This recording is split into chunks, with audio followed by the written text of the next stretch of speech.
আজই ডাউনলোড করুন আর এনজয় করুন আপনার পছন্দের শো।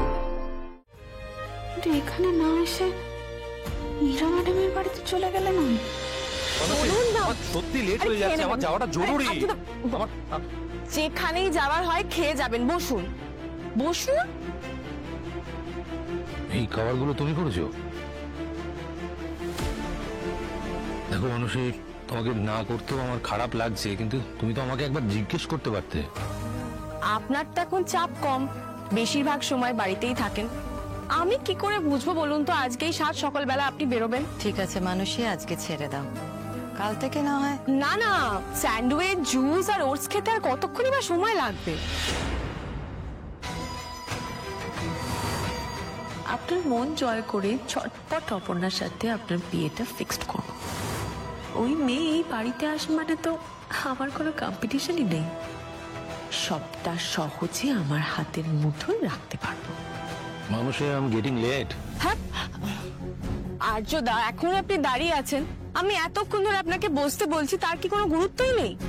এখন দেখছি আপনার কেউ হাল না ধরলে আপনাকে তো সামলানোই যাবে না। তা তুমি হঠাৎ হাল ধরতে নামলে কেন, সেটাই তো বুঝতে পারছি না মানসী। আচ্ছা মাদার ইন ল, কেউ কি বদলাতে পারে না? নিশ্চয়ই বদলায়, কিন্তু তুমি রাতারাতি এইভাবে বদলে গেলে সেটার জন্যই জিজ্ঞেস করছি। মা প্লিজ, ঠিক আছে, পরে তোমরা এইসব নিয়ে আলোচনা করো, আমাকে সত্যি বেরোতে হবে, আমি দেরি হয়ে যাচ্ছে। মানুষে, ডক্টর মৈত্র অফিসে সবার ট্রিটমেন্ট করেন। হ্যাঁ ডক্টর মৈত্র বলুন। স্যার, আপনাকে একটু বাধ্য হয়েই ফোন করলাম, কারণ মীরা ম্যাডামকে অনেক বুঝিয়ে বলার পরেও শুনছেন না উনি। কেন শুনছেন না? কি হয়েছে মীরার? না, ওনার নয়, ওনার মায়ের। মীরার মায়ের কি হয়েছে? সিরিয়াস কিছু? হ্যাঁ, খুবই। ওনার শরীরের যে অবস্থা, তাতে বাড়িতে রেখে ট্রিটমেন্ট করাটা খুবই ডিফিকাল্ট। ইমিডিয়েটলি ওনাকে হসপিটালে শিফট করতে হবে, কিন্তু উনি তো কিছুতেই রাজি হচ্ছেন না। রাজি হচ্ছেন না কেন? জানি না, উনি বলছেন বাড়িতে রেখে ট্রিটমেন্ট করতে। আমার মনে হলো আপনাকে একবার জানিয়ে রাখা, তাই জানিয়ে রাখলাম। যে কোনো মুহূর্তে যা কিছু হয়ে যেতে পারে। আপনি আমাকে যে কথাগুলো বলছেন সেটা ওকে বলুন না। উনি খুব কান্নাকাটি করছেন, আমি খুব বেশি কিছু বলতে পারছি না ওনাকে। স্যার, আমার রিকোয়েস্ট, আপনি যদি একবার ওনার সঙ্গে কথা বলেন। ওকে দেখছি আমি। মীরাকে একবার ফোন করে দেখি, উনি বলবো না। মা আমি আসছি। আর্য,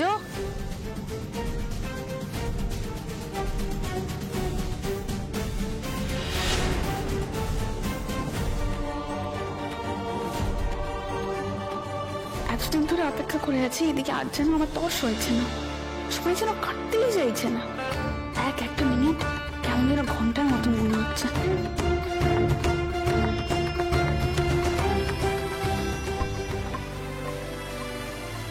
আর্য এই ফুলগুলো নিয়েই তো যাচ্ছিল, হঠাৎ কি এমন হলো যে এগুলো রেখে চলে গেল? জয় মা রুদ্র মাতঙ্গী, জয় মা রুদ্র মাতঙ্গীর জয়। তারা সুন্দরী মা, তুমি এসেছো? যার জিনিস তার কাছে পৌঁছতে হবে তো। তুমি আমার মনের কথা। মা, আমি তো এই একই কথা ভাবছিলাম, কিন্তু কি করে কি হবে আমি তো সেটাই বুঝতে পারছি না। কাল থেকে আমার সঙ্গে যা ঘটছে তার কোনো ব্যাখ্যা নেই। আমি সারা রাত দু চোখের পাতা এক করতে পারিনি।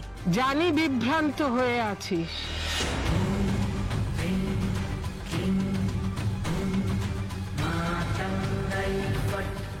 ওই ফুল তুই মায়ের পায়ে অর্পণ কর। যার কাছে পৌঁছে দেবার মাই পৌঁছে দেবে।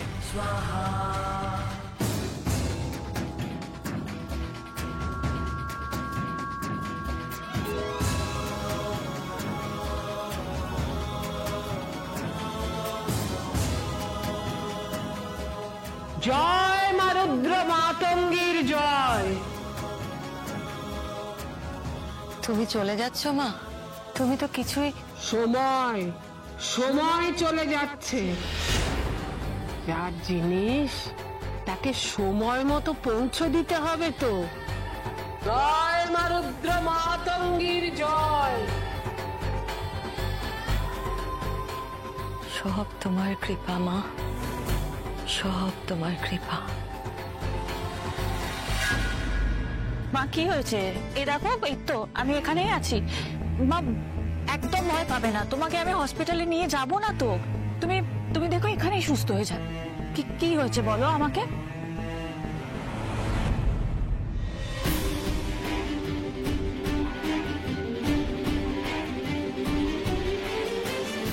মীরা,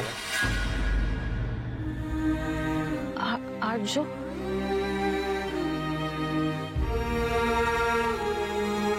আর্য তুমি এখানে? তোর মা এখন কেমন আছেন? এরকম একটা সিরিয়াস ব্যাপার তুমি আমাকে জানাওনি কেন মীরা? তোমাকে কে জানিয়েছে? আমাকে ডক্টর মৈত্র ফোন করে জানালেন।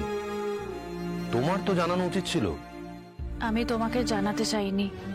আমি জানি না তুমি কেন চাওনি আমাকে জানাতে, কিন্তু ডক্টর মৈত্রর কথা কেন শুনছো না তুমি? মা হসপিটালে যেতে চায় না, ভয় পায়, তাই আমি আমি হসপিটালে নিয়ে যাব না মাকে। তোমার মায়ের অবস্থাটা দেখেছো? উনি ঠিকমতো কথা বলতে পারছেন না। ডিসিশনটা তো তোমাকেই নিতে হবে। আমার মাথা কাজ করছে না, আমি বুঝতে পারছি না কি করব। ঠিক আছে, দাঁড়াও, তুমি দাঁড়াও। আমি উইথ ইউ। চিন্তা করো না, আমি আছি। উনি এখন কেমন আছেন? স্যার এখনো আসছেন না? এর মাঝে যে কদিন দেখা হলো উনি তো আগে আগে এসে পৌঁছে গেছিলেন, আজ কেন আসছেন না? ফোন করবো।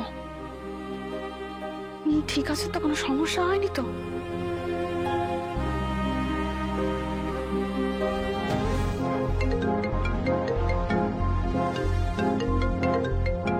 ফোনটা তো বেজেই যাচ্ছে, ফোনটাও তুলছেন না। আমাকে আপনার মনের কথা বলতে হবে না, আপনি শুধু ফোনটা ধরে বলুন আপনি ঠিক আছেন, কিচ্ছু হয়নি। কেটে গেল তো ফোনটা, আবার করবো একবার।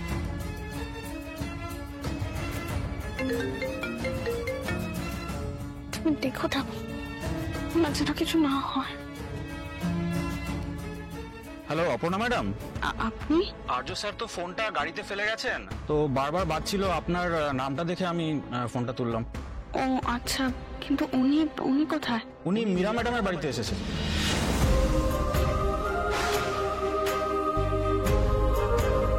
মীরা ম্যাডামের বাড়িতে? স্যার ফিরলে আমি বলে দেবো যে আপনি ফোন করেছিলেন, ঠিক আছে? Hello hello Aparna madam. নিজে বলেছিলেন, কথা দিয়েছিলেন আজ এখানে এই মন্দিরে আমি যা শুনতে চাই উনি বলবেন আমার, কিন্তু এখানে না এসে মীরা ম্যাডামের বাড়িতে চলে গেলেন উনি। মীরা, তুমি ডক্টর মৈত্রর কথা শুনছো না? উনি টেনসড হয়ে আমাকে ফোন করেছেন। তোমার মায়ের এই অবস্থা, একবার তো হসপিটালে নিয়ে যাওয়া দরকার। কেন বুঝতে চাইছো না? হসপিটালে নিয়ে গেলে চিকিৎসাটা হবে, বাড়িতে রেখে এই পেশেন্টকে এরকম ভাবে চিকিৎসা করা উচিত নয়। তুমি তো বোঝো সবটা। আমি আমার বাবাকেও ঠিক এইভাবেই হারিয়েছি। হসপিটালে নিয়ে যাওয়ার সময়